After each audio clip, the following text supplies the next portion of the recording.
International forum for promoting homeopathy द्वारा आयोजित इस दैनिक हिंदी वेबिनार श्रृंखला में मैं डॉक्टर नेहा कक्कड़ यहाँ पर उपस्थित सभी डॉक्टर्स का हार्दिक स्वागत करती हूँ। और आज का सेशन स्टार्ट करने से पहले हम अपनी रूटीन प्रेयर करेंगे। तो जैसा कि आप सब जानते हैं, आईएफपीएच निरंतर दैनिक वेबिनार आयोजित करता है। हिंदी में हमारा सेशन होता है 7:30 से 8:30, 8:30 से 9:30 हमारा इंटरनेशनल इंग्लिश सेशन होता है, और 9:30 से 10:30 हमारा लोकल मलयालम सेशन। आज के जो हमारे गेस्ट स्पीकर हैं वे हैं डॉक्टर अनिल बिहारी चाहर। डॉक्टर अनिल बिहारी चाहर जी बीएचएमएस हैं और फिलहाल जीएचएमसी गाजीपुर उत्तर प्रदेश में कार्यरत हैं एज चिकित्सा अधिकारी, और पिछले 3 वर्षों से यहाँ जिला होम्योपैथिक चिकित्सा अधिकारी के रूप में ओपीडी में अनेक रोगियों को होम्योपैथी से ठीक कर रहे हैं। उसके लिए उनको पुरस्कार भी प्राप्त हुए हैं, और 15 वर्षों से एजुकेशन और प्रैक्टिस में इनका अनुभव है। Doctor Praful Vijekar sir, doctor S Mavi sir के साथ भी इन्होंने एसोसिएशन रखा है, उसमें भी सहयोग प्रदान किया है, और 2010 से यूट्यूब पे भी एजुकेशन दे रहे हैं, होम्योपैथिक एजुकेशन और वेबिनार्स और वर्कशॉप्स इन्होंने आयोजित किए हैं, और होम्योपैथिक में अपना योगदान दे रहे हैं। तो डॉक्टर अनिल बिहारी जी का जो आज का टॉपिक है वो है the treasure of ancient wisdom, जो होम्योपैथी से रिलेटेड भी और वैसे भी जो एंशियंट विजडम है हमारा, उसके ऊपर कि एक नया पर्सपेक्टिव प्रोवाइड करेंगे आज, और उसी टॉपिक पे आज इनका सेशन है। तो डॉक्टर अनिल बिहारी, आपका बहुत बहुत स्वागत है आईएफपीएच के इस सेशन में। और थैंक यू, हाँ जी, नमस्ते सभी को। Thank you ma'am. हाँ जी, और आप अपना सेशन स्टार्ट कर सकते हैं। जी,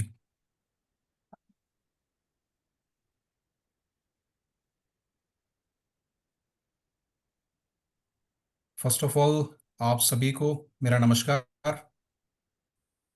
thank you doctor Neha ji, thank you IFPH, and thank you, special thanks to doctor Sahni sir, जिन्होंने ये माध्यम दिया जिसके द्वारा मैं आज आप लोगों से रूबरू हो रहा हूँ। आज का जो हम लोगों का टॉपिक है वो ancient wisdom with new dimension है। एक अलग सा टॉपिक आपको लग रहा होगा, एक्चुअल में कुछ अलग नहीं है, सिर्फ इसके अंदर कुछ एंशियंट चीजों को मैंने इंटीग्रेट किया है with the organ of medicine. जब हम लोग फर्स्ट ईयर में थे तो बहुत बोरिंग टाइप से हमको ये लगती है, और मुझे लगता है कि बहुत से लोगों को अभी तक बोरिंग लगती होगी, क्योंकि जब तक हम इसको फील नहीं करते हैं, जब तक इसके, तब तक हम लोग इसके जो मर्म है उससे काफी दूर रहते हैं। उसी को कुछ हद तक क्लैरिफाई करने के लिए कुछ चीजों को और इंटरमिक्स करके एक न्यू डायमेंशन निकालने की कोशिश की है, और आप लोगों तक पहुंचाने की कोशिश कर रहा हूं। हालांकि वो बेसिक है, बेसिक से ही हम लोग आगे तक उसको यूज करेंगे। आगे के लेक्चर्स कभी अगर होते हैं तो मैं उसमें और एडवांस वर्जन दूंगा, लेकिन फिलहाल हम स्टार्टिंग करेंगे बेसिक से।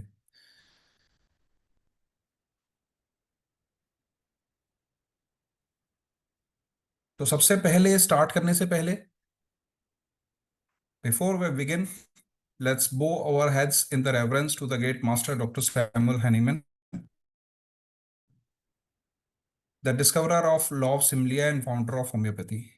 तो मैं अक्सर करके इसको स्टार्ट करता हूं, स्टार्ट विद ओम। ओम मैंने एक छोटा सा टर्म दिया है ऑर्गन ऑफ मेडिसिन को। Organ of medicine start with Om. मैं अक्सर करके अपनी क्लास स्टार्ट करने से पहले सभी लोगों से एक बार उच्चारण करवाता हूं, आंख बंद करके ओम। तो ये हम लोग जो शुरू कर रहे हैं, ये ऑर्गन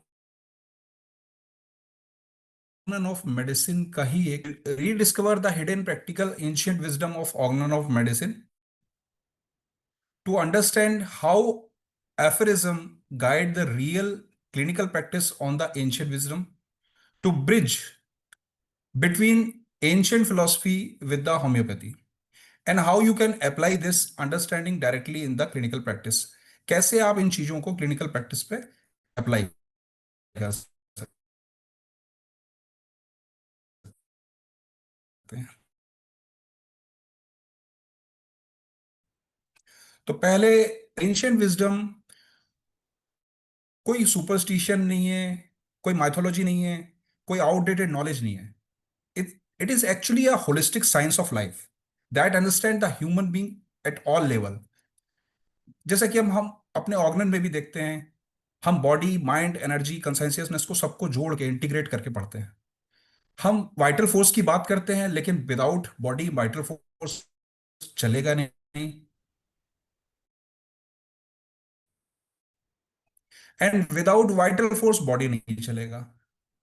जब बॉडी के अंदर आती है, कंसियसनेस देती है, माइंड एक्टिवेट होता है, और कंसियसनेस की तरफ हम, जैसा कि डॉक्टर हैनीमैन साहब ने एफरिज्म 9 में समझाया हमें, जब वो वाइटल फोर्स के बारे में बताते हैं, तब वो यही बोलते हैं कि जब ये प्रॉपरली वर्क करता है, तो ये रीजन गिफ्टेड इंटेलेक्चुअल माइंड हमारे उस सर्वोच्च ध्येय के लिए काम करता है जिसके लिए हमारा जन्म। तो इसी को समझने की हम लोग कोशिश करेंगे।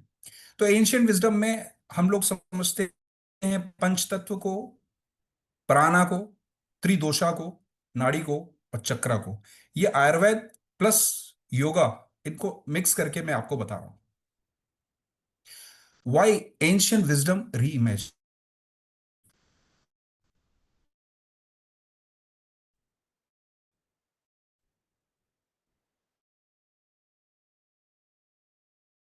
क्यों हमें इसे री इमेजिन करना चाहिए?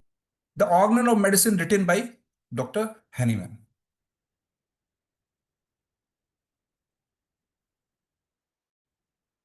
आयुर्वेदिक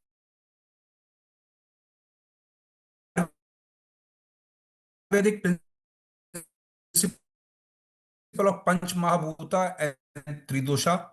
तो जितने भी ट्रेडिशन अलग अलग जगह पे पैदा हुए, विकसित हुए, ये सब हमें एक ही ट्रुथ की तरफ इशारा करते हैं। क्या? Deal with the human being as an energetic, dynamic and self regulating living system we often reduces to the disease. हम लोग सारे के सारे चीजों को छोड़ करके सिर्फ chemistry, pathology, lab values, tissue changes, that's it, इनके ऊपर फोकस कर रहे हैं, इनके ऊपर समराइज्ड हो गए। वो हमारा डायनेमिक फॉर्म कहीं ना कहीं पीछे छूटता जा रहा है। This reduction makes the Organon look outdated to some people. इसी वजह से, जैसे कि मैंने बोला, कि ऑर्गन बहुत लोगों को बोरिंग लगता है, बहुत लोगों को आउटडेटेड लगता है। उनको लगता है क्या है इसके अंदर, और we realise the Organon is not old, our understanding become narrow. हम संकुचित हो गए हैं।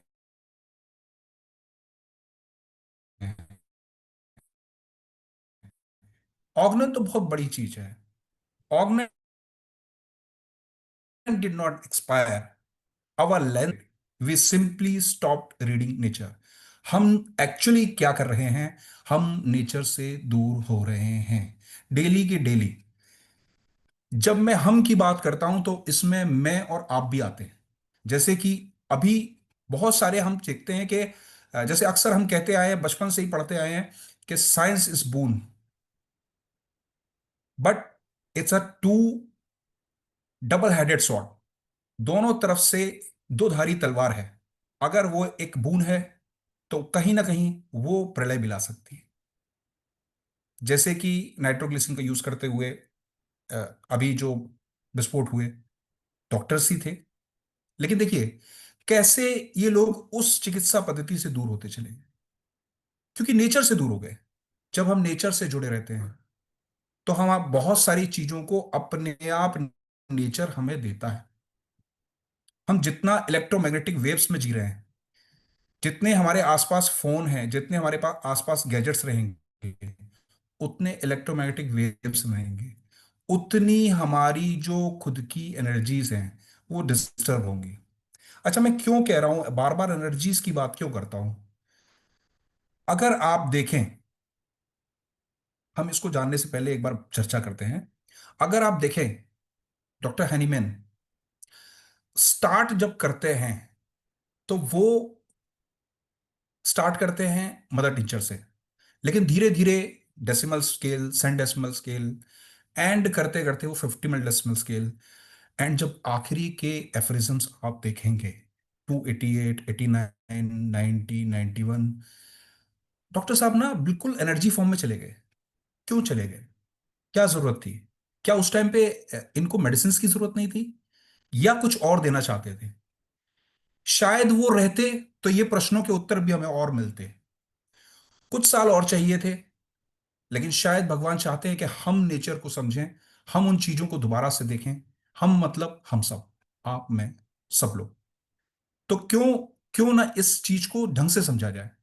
क्योंकि देखिए, एनर्जी हम मानते हैं, एनर्जी हम समझते हैं, लेकिन एनर्जी का डिस्टरबेंस कितना ज्यादा हो रहा है, इसकी तरफ किसी का ध्यान नहीं है। और इसी वजह से हमारे अंदर ये जितनी भी डिजीज आ रही हैं, चलिए समझते हैं क्यों जरूरत है। Because organ is not a historical text, it's a living map of human healing. ये कोई ऐसा हिस्टोरिकल टेक्स्ट नहीं है जिसे पढ़ो, रख दो, पौराणिक ग्रंथ है साहब, कभी कभी खोल के पढ़ लिया करो, ऐसा नहीं है। ये तो वो लिविंग मैप है जो डेली आपको जरूरत है। जैसे मैप रीडिंग में हम लोग देखते हैं कि कहाँ कौन सा, अच्छा ये शहर हमको घूमना है, ये शहर जाना है, तो इसमें कौन सी नदियां हैं, कहाँ पर माउंटेन्स हैं, कौन सा रास्ता जाता है, तो ये सब कौन बताएगा? इसको बताने के लिए हमने देखा है। Organon describe the dynamics, the life force, the pattern of diseases. Modern science today we rediscovering. जब हम मॉडर्न साइंस को इससे कोरिलेट करते हैं, तो ये दोबारा से वही चीजों को डिस्कवर कर रहे हैं। एनर्जी फील्ड क्या है? वाइटल फोर्स का ऑरा मेरी एक एनर्जी फील्ड है। यदि ये मोबाइल मैं अपने पास रखता हूं, तो इसकी इलेक्ट्रोमैग्नेटिक फील्ड मेरी एनर्जी फील्ड के बीच में आ गई, और इससे हम दोनों के बीच में एक एनर्जी द्वंद चल रहा है। अगर इसकी एनर्जी हाई है, तो मेरी एनर्जी को निश्चित रूप से कहीं ना कहीं कम करेगा। इसी तरीके से जब दो व्यक्ति आसपास आते हैं, तो उनकी अपनी एनर्जी फील्ड्स होती हैं, और वो दो व्यक्ति अगर कॉन्ट्राडिक्टरी हैं, जैसा कि अक्सर होता है, हम लोग कहते हैं अरे यार इनके पास तो बैठना भी पसंद नहीं है। क्यों पसंद नहीं है साहब? इसलिए पसंद नहीं है क्योंकि दोनों की एनर्जी फील्ड एक दूसरे की कॉन्ट्राडिक्टरी है, और वो एक दूसरे को सुपर इंपोज करना चाहती हैं।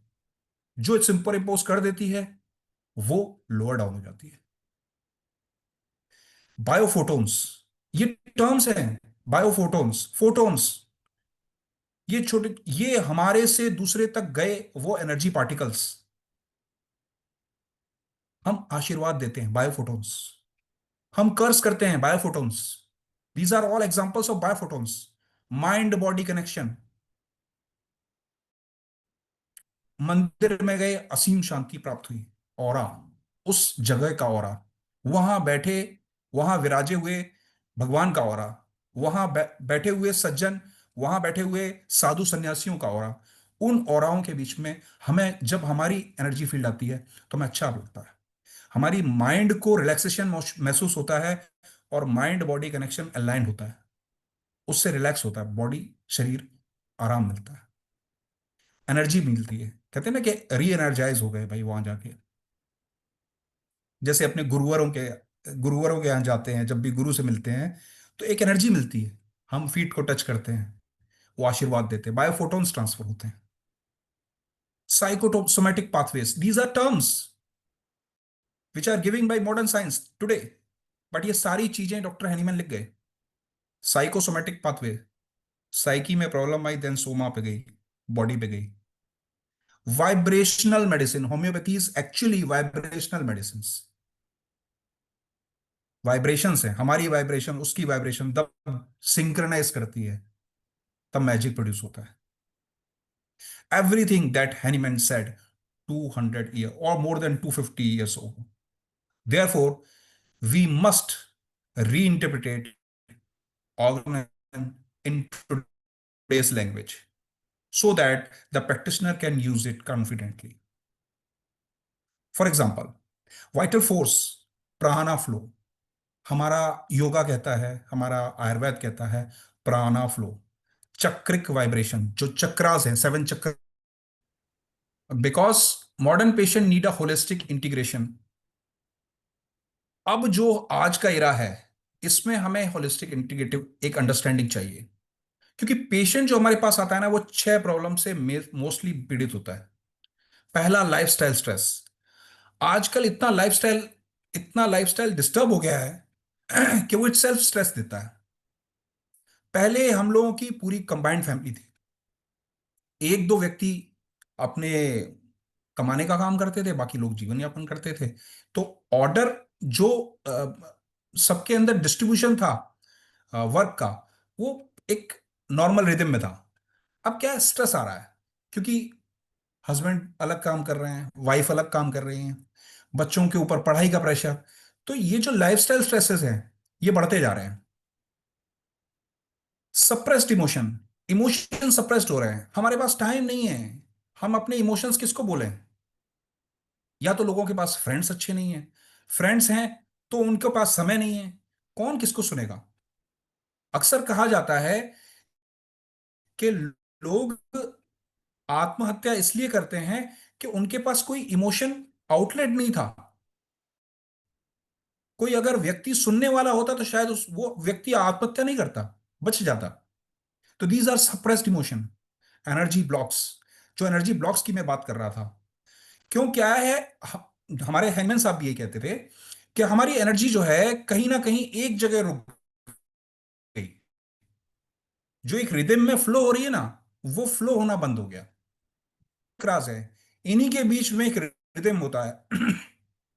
इनके बीच में जो रिदम होता है, वो एनर्जी चैनल से चलता है। उन एनर्जी चैनल्स को आयुर्वेद में नाड़ी का नाम दिया गया है। 72,000 से ऊपर नाड़ियां हैं, जिनमें 3 प्रमुख नाड़ी हैं, वो आगे चर्चा करेंगे। लेकिन मैं बात बताना चाह रहा हूं, दीज आर एनर्जी चैनल्स, और ये एनर्जी चैनल ब्लॉक हो जाते हैं। तो जिस चक्र पे ब्लॉक हुए, वहां चक्र डिस्टर्बेंस, दोषा इंबैलेंस। दोषा इंबैलेंस मतलब नहीं है, उनके बीच में जो त्रिदोषा हैं, वो त्रिदोषा की वजह से इंबैलेंसेस आ गए। एंड डिजिटल एज एंजाइटी, ये बहुत कॉमन है। आप देख रहे हैं कि इस समय एक ऐसी इरा आ गई है, चाहे प्राइवेट वर्ल्ड हो या आपका हर जगह, जितने ओल्ड एज हैं, जिनकी रिटायरमेंट एज नजदीक आ रही है, वो बहुत टेकी नहीं है, बहुत टेक्नोलॉजिकल फ्रेंडली नहीं है। तो उन लोगों को ये सीखना बहुत मुश्किल होता है। तो वो एंजाइटी उनके अंदर जो स्टार्ट होती है डिजिटल चीजों को लेकर, वो भी बहुत कुछ तो टू टी this type of modern patterns, हमें क्या चाहिए? हमें उनको अंडरस्टैंडिंग, उनको इस चीज की अंडरस्टैंडिंग क्या है, तत्व कॉन्स्टिट्यूशंस क्या हैं, प्राणिक डायरेक्शंस क्या, पावर सेंटर्स हैं वो क्या है। That is exactly what the ancient system teaches. ये वो एंशियंट सिस्टम है जिससे हम अगर इंटीग्रेट करें अपने साथ में, तो और हम बेहतर हो पाएंगे। क्योंकि देखिए, जब हम सिर्फ, तो हम ना चाहते हुए भी रिपोर्ट्स, केमिस्ट्री, दीज ऑल्स, ये सब प्रैक्टिकल फिजिकल थिंग्स भूल जाते हैं कि हमारी मेडिसिन्स डायनेमिसिटी, उन चीजों के बारे में सोचना ही भूल गया, जिनकी वजह से बहुत सारी चीजें हमारी डिस्टर्ब हो जाती हैं। So we bring ancient concept of Organon, replace, not to replace it, but to expand and deepen our clinical insight.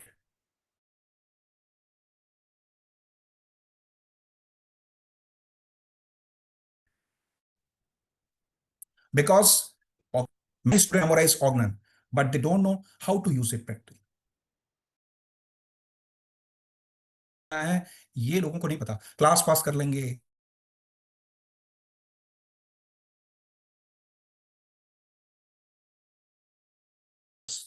केस्टिक strategy, guidelines, follow up interpretation, and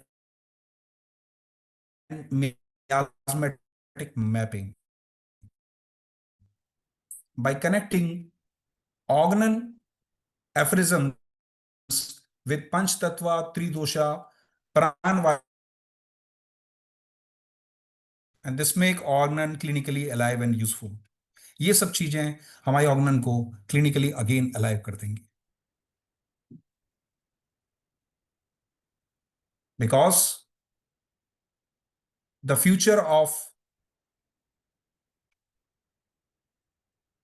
healing is energy medicine.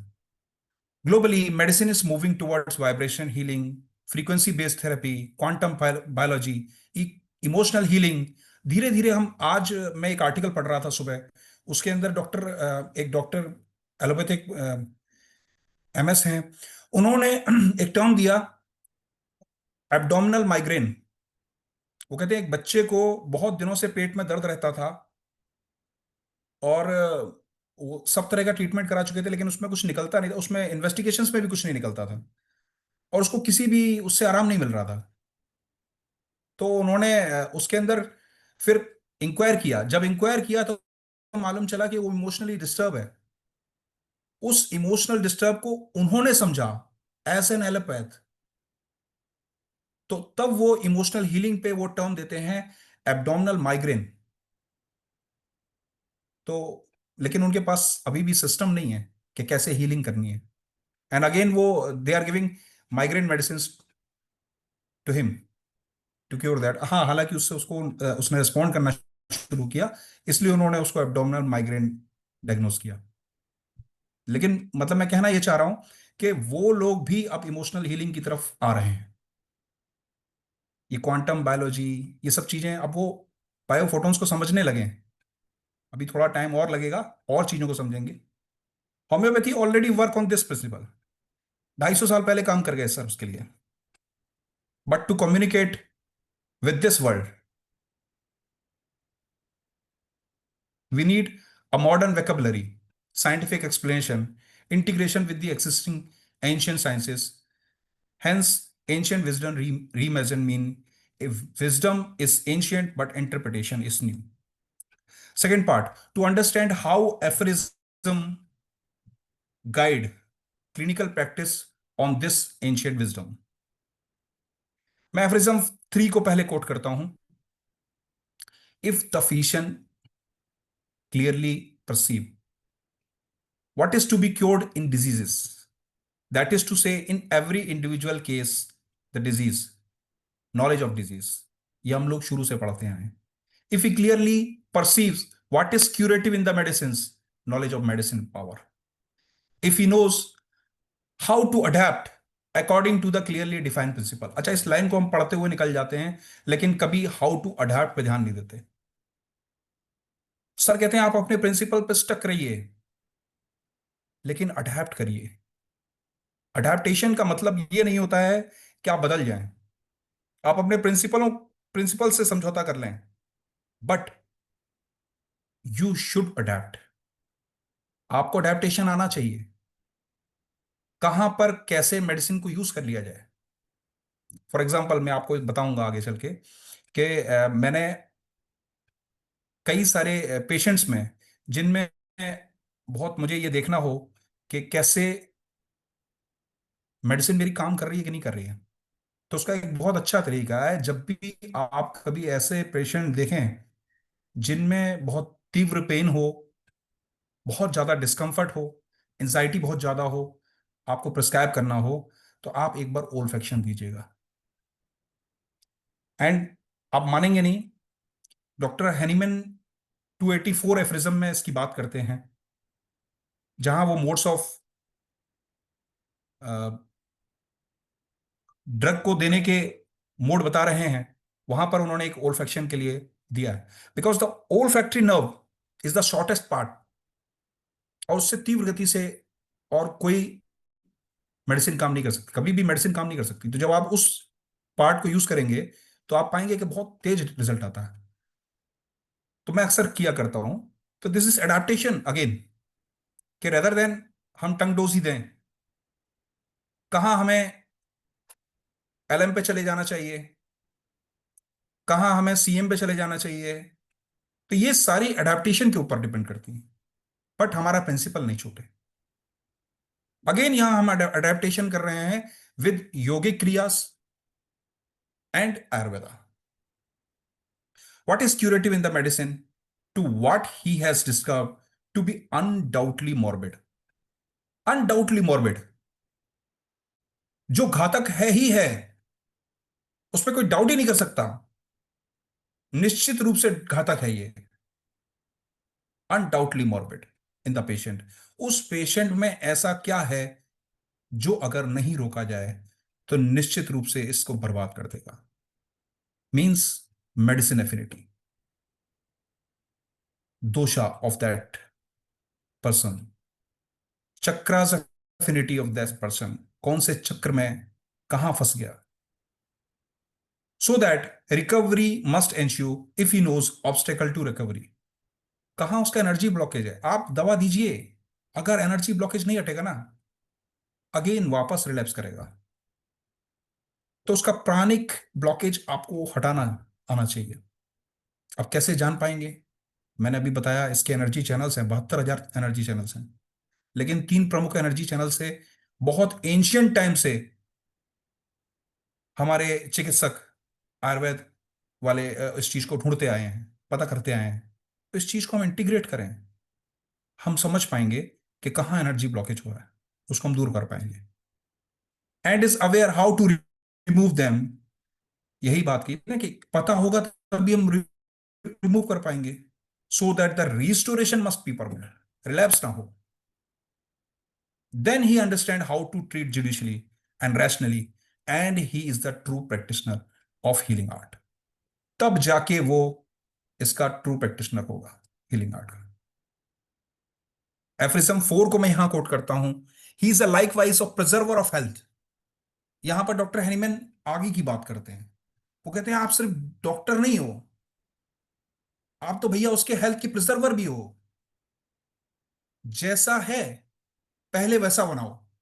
Aphorism number 1, highest and only mission, high and only mission is to restore the sick, restore the sick, not sickness। उसका मन, चित्त, body, everything should be align.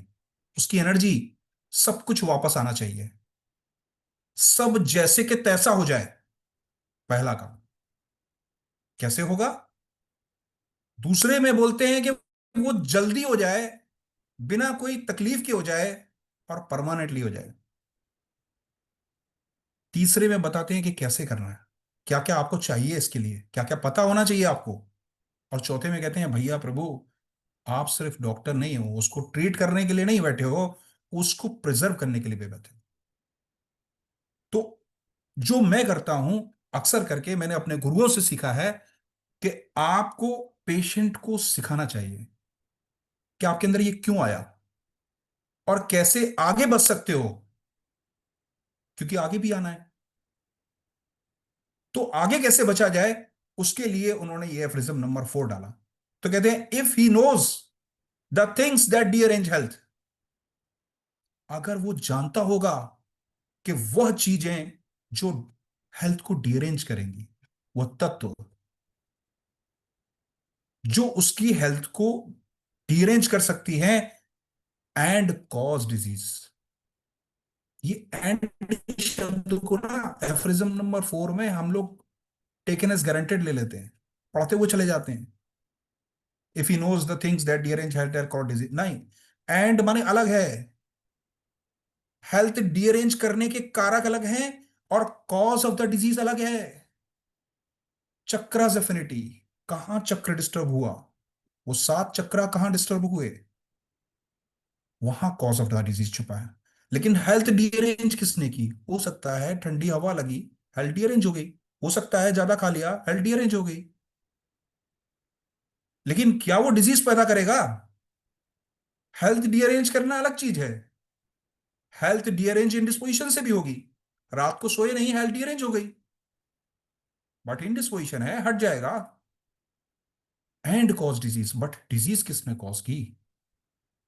क्या रात भर ना सोने की वजह से जो तकलीफ हुई, उसमें जो आप रात भर सोचते रहे, उसने कहीं आपका कोई चक्रस एफिनिटी नहीं तो नहीं ऑन कर दिया? उसने किसी आपके तत्व को डिस्टर्ब तो नहीं कर दिया? उसने किसी नाड़ी को ब्लॉकेज तो नहीं कर दी? And cause disease. And how to remove them, और कैसे हटाया जाए from the person in the health. जब हम ये कर लेते हैं, तब ही हम likewise a preserver of health, तब हम प्रिजर्वर ऑफ हेल्थ हो जाएंगे। तो एफिज्म नंबर 4 में ये बात कही। अब यहां पर एफिज्म नंबर 5 को मैं कोट करता हूं, जहां पे एक बात और बढ़िया सुंदर कहते हैं। वो कहते हैं, useful to the physician in assisting him to cure. अब फिजिशियन के लिए ऐसी यूजफुल चीज बता रहे हैं। वो कहते हैं उसको क्योर असिस्ट करने में, हाँ, the particular of the most probable, वो particular most probable exciting cause of the acute disease. अगर कोई एक्यूट डिजीज लेके आया है ना, तो उसमें एक्साइटिंग कॉज उसके एक्यूट डिजीज का उसको पता होना चाहिए, उसको ढूंढना चाहिए। As also most significant point in the whole history of the chronic disease, to enable him to discover is fundamental cause. दो कॉज ढूंढने हैं अपने। अगर तो वो एक्यूट डिजीज लेके आया तो एक्साइटिंग कॉज ढूंढिए, अगर वो क्रॉनिक डिजीज लेके आया तो फंडामेंटल कॉज ढूंढिए। और फंडामेंटल कॉज के लिए क्लियर लिख रहे हैं, which is generally due to chronic miasm. वो भैया क्रॉनिक मयाज्म की वजह से ही होगा, ऐसे नहीं आएगा। इन दीज इन्वेस्टिगेशन, और जब हमें ये इन्वेस्टिगेट करना है कि ये सब कॉजेस को ढूंढना है, तो हमें कैसे ढूंढने में मिलेगा? द असर्टेनेबल फिजिकल कॉन्स्टिट्यूशन, उस व्यक्ति का physical constitution of the patient, specially when the disease is chronic. Specially again लिख रहे हैं, अगर क्रॉनिक डिजीज है तो आपको ये इन्वेस्टिगेशन करने के दौरान फिजिकल कॉन्स्टिट्यूशन देखना मस्ट है। हिज मॉरल इंटेलेक्चुअल करेक्टर, उसके मॉरल और इंटेलेक्चुअल करेक्टर देखने हैं। हिज ऑक्यूपेशन, उसका क्या पेशा है, मोड ऑफ लिविंग क्या है, उसकी हैबिट्स क्या हैं, his social and domestic relation कैसा है, कितना स्ट्रेस में है, किस टाइप की जॉब कर रहा है, कैसे लोगों से मिल रहा है, घर में कितने क्लेश हैं, उसकी एज क्या है।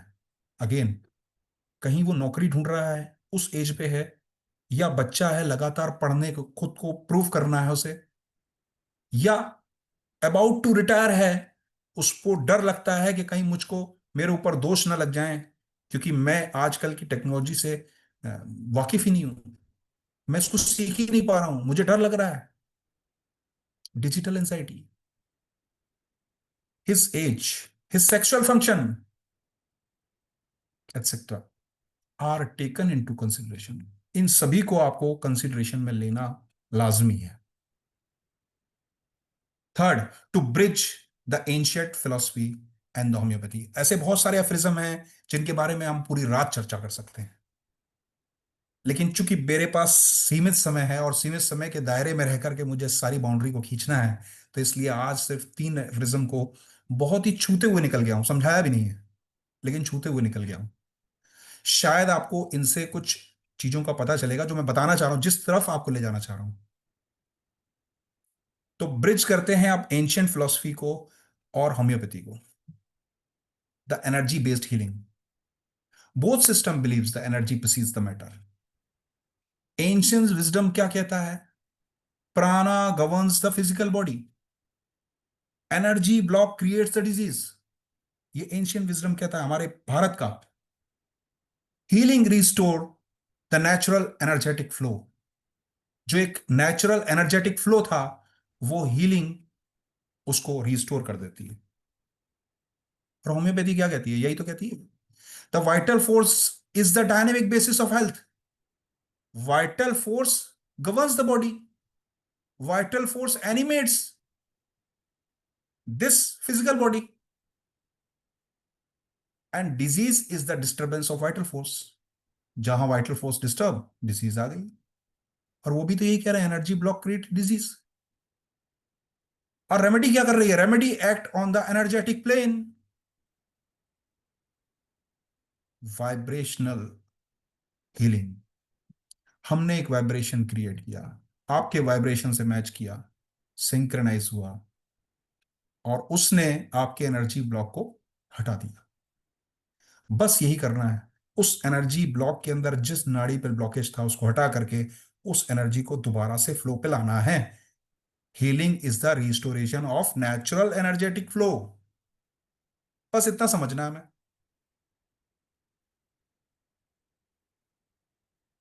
ठीक है ना? Meeting point: healing must be occur in the subtle level first, then the body flows automatically. Holistic unity: in the ancient India, body, mind, emotion, conscience are one system. पौराणिक हमारा सिद्धांत इंडिया का यही कहता है कि बॉडी, माइंड, इमोशन, कंसाइंस वो एक सिस्टम है। Person is the universe, not a machine. Machine थोड़ी है, कोई और थोड़ी चला रहा है, एनर्जी चला रही है। Homeopathy: totality of include mind, emotion and physical. Remedy chosen for the whole person is not a part. Not part के लिए हम कभी नहीं कर सकते, एज अ होल। और एक मजेदार बात मेरे को, आई थिंक 189 एफरिज्म में है, मैं अगर जैसा रिकॉल कर पा रहा हूं, 189 एफरिज्म में बिल्कुल यहां सर बोलते हैं, and yet a very little reflection will suffice to convince us that no external malady can arise, persist, or even grow, or worse without internal cause. बिना किसी कॉज के कभी ये न आ सकती है, न बढ़ सकती है, न रह सकती है। And without the cooperation of the whole organism, clear बोलते हैं 189 में, without the cooperation of the whole, उसकी कॉपरेशन के बिना कुछ नहीं हो सकता। और वो कहते हैं ये पहले जाकर के आपके होल से परमिशन लेता है, तब वो बीमारी आती है। आप सोचिए कितनी बड़ी बात बोल गए 189 में। अगर आपके पास बुक हो, organ of medicine 6th edition, तो आप देख सकते हैं 189 reference. The true healing is holistic, not symptomatic नहीं है। Mind, body, spirit connection. मैं थोड़ा फास्ट में चलूंगा क्योंकि समय का बहुत कमी है, अभाव है, और हमें कवर बहुत कुछ करना है अभी। Mind, body, spirit connection. Ancient Indian text, Upanishad, yoga, shastra describe human as a multiple layer: physical body, pranic body, mental body, intellectual body and bliss body. Bliss, जब हम अ, अन्नमय कोश, मनमय कोश, कोशों कोशों का वर्णन है। Homeopathy recognise the same hierarchy: mental symptom the deeper emotional state, sharp shapes in disease, and spiritual disturbance manifest physically. Meeting point: all healing must address consciousness, not just biology. Vibrational and frequency as the root of healing. ये vibration और frequency, यही root of healing है। Ancient system में क्या था? मंत्रा से to heal through vibration, chanting of the mantras, in sitting in the special position, sitting in special places, और उसके बाद आप चैंटिंग कर रहे हो। वो मंत्रास चैंटिंग आपके अंदर एक वाइब्रेशन क्रिएट करते हैं, और उस वाइब्रेशन से क्या हो रहा है? वो जो ब्लॉकेज है ना एनर्जी चैनल्स में, वो ओपन अप हो जाता है और एनर्जी फ्लो होने लगती है थ्रू अवर चक्रास। ये मंत्रास क्या कर रहे हैं? हमारे चक्रास में वाइब्रेशन लाते हैं through the certain frequency.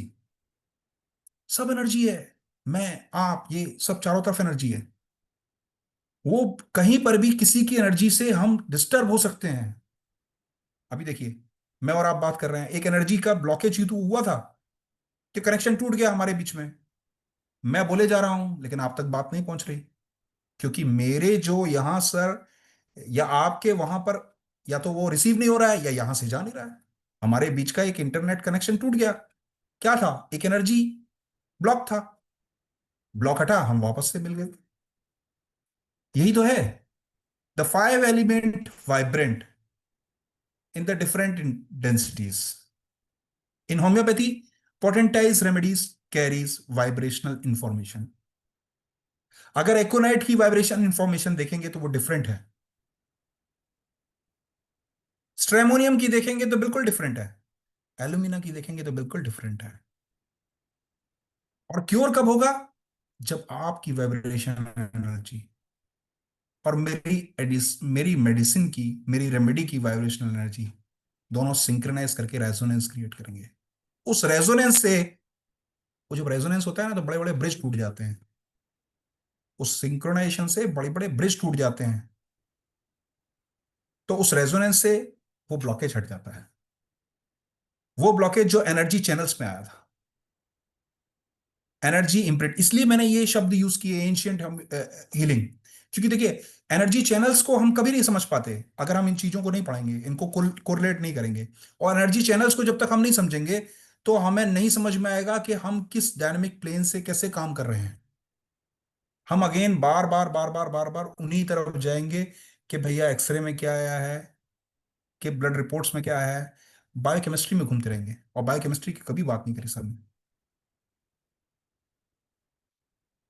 Sir कहते हैं वहां से पकड़ो, energy imprints affects the vital force, क्योंकि रेजोनेंस में लाया। Healing is the vibrational effect, not a chemical one again. Disease, derangement of life force.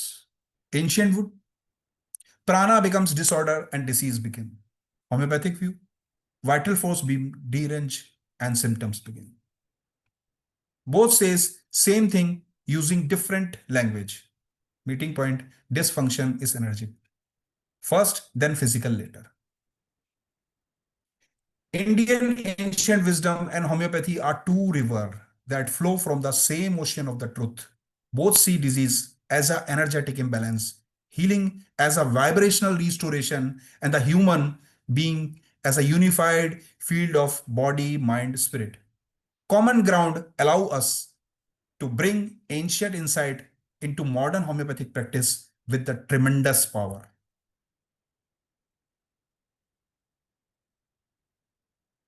चलिए अब हम इसके क्लिनिकल पॉइंट ऑफ व्यू की बात करेंगे, how to apply this understanding directly in the clinical practice. हालांकि देखिए मैंने अब बार बार बोल रहा हूं कि मेरे पास समय का अभाव है, 1 घंटे में मैं सारी चीजें नहीं दे सकता हूं, बस इनको छूते हुए निकल रहा हूं। तो मैंने तो प्लान तो किया था 2-3 केस दिखाऊंगा, लेकिन एक ही केस अभी आपको बता सकता हूं जिसको आप समझ पा रहे हैं। तो practical integration in the clinic हम कैसे देखेंगे, अब इसको मर्ज करके देखते हैं थोड़ा सा। तो फर्स्ट स्टेप है observe the energy, see the posture of the patient. Sloth है, इरेक्ट है, कैसे किस एनर्जी के साथ आया, सी द एनर्जी। ब्रीदिंग कैसी चल रही है, फास्ट ब्रीदिंग है, शैलो ब्रीदिंग है, या नॉर्मल ब्रीदिंग है। ऑरा क्या आया, कई बार होता है ना पेशेंट आया और अरे यार ये कौन आ गया। कई बार आता है कोई पेशेंट आया, वाह आपसे मिलकर बड़ा अच्छा लगा, दिस इज ऑरा। ये उसकी एनर्जी फील्ड में आपकी एनर्जी फील्ड को मजा आ गया, ब्लिस फीलिंग। चक्रास के साइन देखिए, उनकी आंखें देखिए, आंखों से समझ में आएगा, ठीक है ना। उनकी वॉइस को देख के समझ में आएगा एनर्जी। जैसे अभी आप मेरी एनर्जी फील कर सकते हैं, अगर मैं ऐसे बोलूं आप मेरी भी एनर्जी फील कर सकते हैं, आपको समझ में आ रहा होगा मैं कैसे बात, बट मैं कह रहा हूं कि आपको मेरी बात समझ में आ रही है, energy, this is energy. Identified the dosha, temperaments, vata pitta कफ, ये 3 तरह के दोषा है। मैं थोड़ा ब्रीफली इसको जल्दी जल्दी बताता हूं। 3 तरह के दोषा हैं, कई एलिमेंट्स के साथ मिलते हैं। वात को हम जब देखते हैं तो एयर प्लस स्पेस, तो फियरफुल रेमेडीज आती हैं। ये बेसिकली नर्व कंडक्शन, आपका आपकी रेस्पिरेशन, ब्रीदिंग, सर्कुलेशन में काम करता है वात। पित्त की जब बात करते हैं तो fire plus water, fire plus water, पंच महाभूत हैं हमारे पास, earth water fire, air and space. इनसे इनके कॉम्बिनेशन से ये दोष बनते हैं। Air plus space is vata, pitta is fire plus water. Fire आ गया तो एंग्री रेमेडीज आ गई, एयर आ गया तो फियर आ गया, एंजाइटी आ गई, एंशियसनेस आ गई। नर्व कंडक्शन, नर्व पे काम हो रहा है। जब घबराहट होगी तो नर्व पे काम होगा, सांसें बढ़ जाएंगी, सर्कुलेशन तेज होगा, यहीं पे काम करेगा। फायर आपकी जठर अग्नि, आपकी आपकी डाइजेशन पे काम करेगा, मेटाबॉलिज्म पे काम करेगा, आपकी हार्मोन लेवल, आपकी रिप्रोडक्शन पे काम करेगा। Kapha, kapha is the sluggish remedy. क्यों? Water on the earth, water plus earth मिलके बनता है कफ। और कफ में क्या आ गया? इम्यूनिटी आ गई, इमोशंस आ गए, तो यहां पर कफ आ गया। ये हम देखेंगे। तो स्लगिश रेमेडीज। थर्ड, हमें रिकॉग्नाइज करना है इमोशनल ब्लॉक कॉज। क्या? कहां ब्लॉक हुआ? इमोशनल ब्लॉक कहां हुआ? नाड़ी, नाड़ी से। मैंने कहा 72,000 नाड़ियां हैं। तीन बड़ी नाड़ी हैं, इडा, पिंगला, सुषुम्ना। इडा क्या है? पैरासिम्पथेटिक। हमारा जो राइट नॉस्ट्रिल है, दैट इज चंद्र नाड़ी, ये चंद्र नाड़ी को देता है। लेफ्ट नॉस्ट्रिल, पिंगला, सूर्य नाड़ी। पैरासिम्पथेटिक, सिंपथेटिक, दोनों ब्लॉक, सत्यानाश। ठीक है। सुषुम्ना, सुषुम्ना जो हमारी है ना, वो हमारे यहां से और बीच के स्पाइनल कॉर्ड, सीएनएस से उसको रोकती है। जितने भी मेंटली रिटार्डेड हैं, सीपी के चाइल्ड हैं, सेरेब्रल पाल्सी है, इन सब के अंदर सुषुम्ना नाड़ी ब्लॉक होती है बिल्कुल। तो नाड़ी देखते हैं कि तीन उंगली देखते हैं, तीन उंगली से नाड़ी देखते हैं, इस तरीके से पकड़ेंगे। ये इड़ा, पिंगला, सुषुम्ना। जब आप देखते हैं तो कौन सी नाड़ी ज्यादा प्रेशर दे रही है, जब आप प्रेशर करके देखोगे ना, तो ये फील होगा, आपको फील होगा। ये it's a matter of practice, धीरे धीरे आएगा, सिखाएंगे फिर कभी क्लास में। तो ये फील करके आपको पता लग जाएगा कि कहां पे ब्लॉकेज आ रहा है। इसलिए मैंने कहा देखो, इंटीग्रेशन बहुत जरूरी है इसका, हमारे लिए बहुत अच्छा है। हमें पता चलेगा कहां से क्या ब्लॉकेज हो रहा है। Step 4, choose the remedy based on totality. अभी इसमें जब इमोशनल ब्लॉक की बात करेंगे, तो इमोशनल ब्लॉक पे नाड़ी एज वेल एज चक्रास, हमारे 7 चक्रास हैं। आगे भी मैं थोड़ा सा बता दूंगा, अभी थोड़ा जल्दी जल्दी कर लेते हैं। Mind chakras, dosha, causa and miasm, vital force expression, vital force expression of physically and mentally, this called as holistic picture. और जब इसके बेसिस पे हम दवाई देंगे तो रिस्टोरेशन ऑफ फ्लो होगा।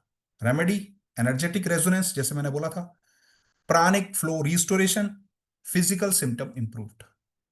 क्योंकि प्राण उसके बाद फिजिकल। अब एक क्लिनिकल एग्जांपल देख लेते हैं। एक पेशेंट आती है ऋतु नाम की, 32 साल इनकी एज है, क्लासिकल डांसर थी, कथक की। 8 महीने से क्रॉनिक माइग्रेशन से परेशान थी। माइग्रेन पेन होता था पीछे की तरफ, ऑक्सीपुट पे, और सेटल डाउन करता था पीछे बिहाइंड राइट साइड पे। हर समय ऐसे बैठ के रहना, मेरे पास आई थी तब भी ऐसे थी। एसोसिएटेड विद नोजिया, फोटोफोबिया, तेज रोशनी से, and trembling sensation. Taken so many treatment from the different allopathic and homeopathic, no finding in any investigation. Normal CT, normal CT head and cervical spine. History of present illness. Migraine started after the sudden death of his father. Her father, sorry. उसके father की death के बाद migraine start होता है। वो अपनी dancing को stop कर देती, जो उसका पैशन है वो उसको स्टॉप कर देती है।